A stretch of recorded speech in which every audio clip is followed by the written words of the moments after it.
So we're sort of waiting on Neely to call in. He and I have been texting back and forth here about he's looking at coming on to the show.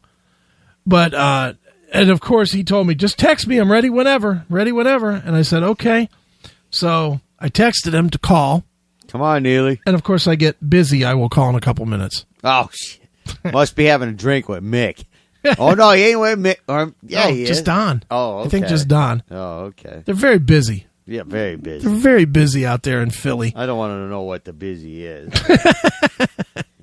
Whatever. Well, they're out at the horror convention with, maybe we'll get to talk to Robert Englund or something. Is that where Chuck Norris is? Too? Yeah, they're out at the big horror convention in Philly for, well, I guess it's the 30th anniversary of the Dream Warriors. Okay, yeah. So Don is out there talking about the Dream Warriors and 87.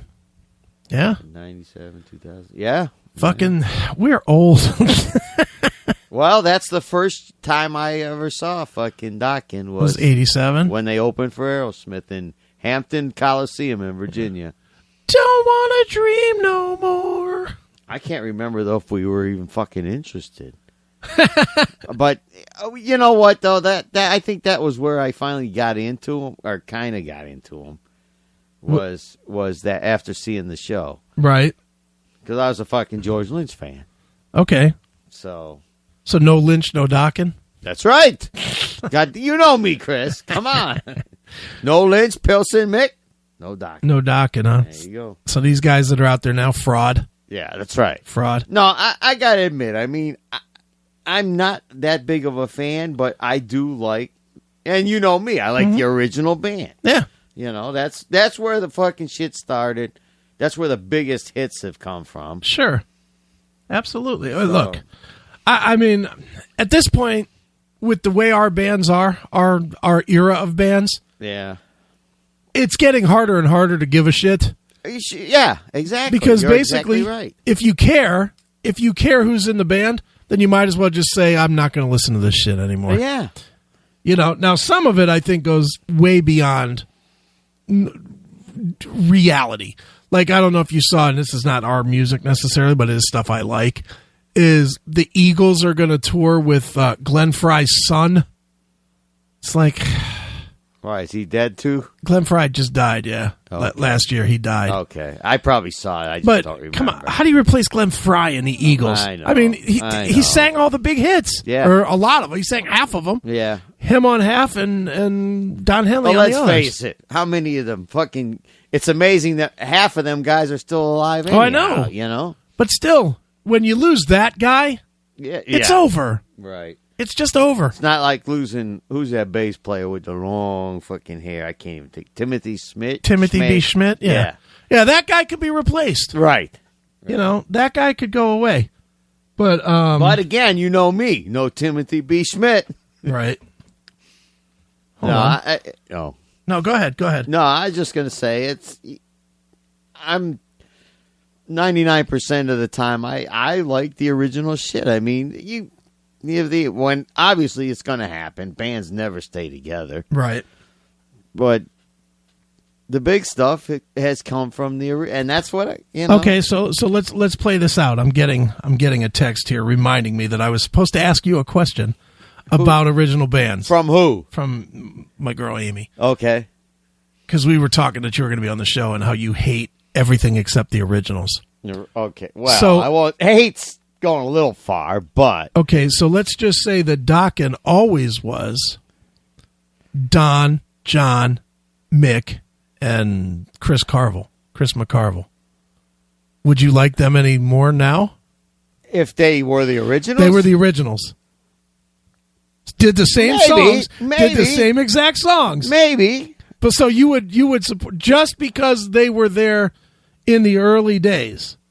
Well, yeah. I mean, that kind of says it. I mean, it's and you know me. Let me put it out again. Okay. I'm not really a huge fan. Sure. Okay, well, let's go to a band that you are a fan. I did not see them. Well, I did see them live because they were opening for Aerosmith. But how about I went and saw Doc and them headlining live when they got back together in How about- 95. How about UFO if it was always Vinnie Moore?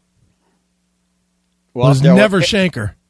Well, probably. So you'd be a fan if you heard those. If there was no Shanker, if you heard those same songs, Doctor and Too Hot and all that stuff, right. If you heard all those songs, but it was always Vinnie Moore, well, you'd be down. I'd be okay because it's Vinnie Moore. He was the original. But he's the same guy now. But I've seen Vinnie Moore 2 or 3 times with. I was going to say Doc and UFO, right? But I've seen Shanker 3 or 4 times with UFO. Sure. I mean, going back at Public Hall back in the 70s. What if Vinnie Moore was the original, and then Michael Shanker replaced him?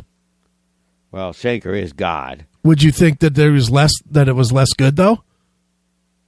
Because he's the replacement. It's hard to tell only because Shanker's playing.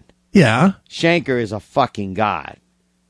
It's okay. I mean, no, he's a fucking god.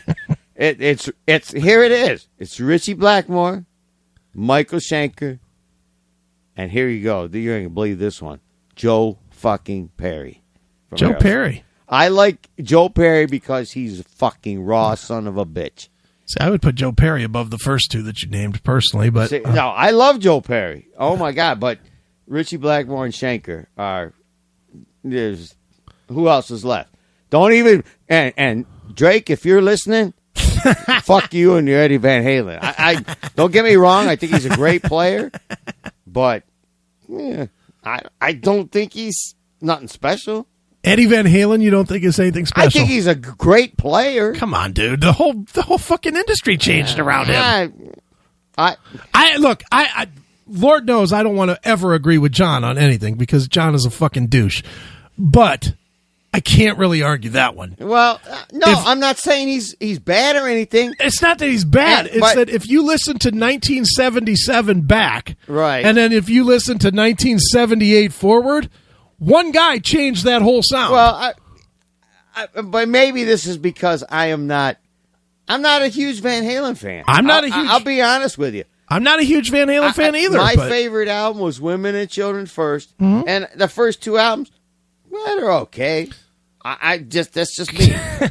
Granted, that was my era, man. I was 18 fucking years old when that first album came out. I'm certainly not. I'm not trying to say that because of the albums. I'm trying to say that guitar playing as a whole changed when people heard that guy play.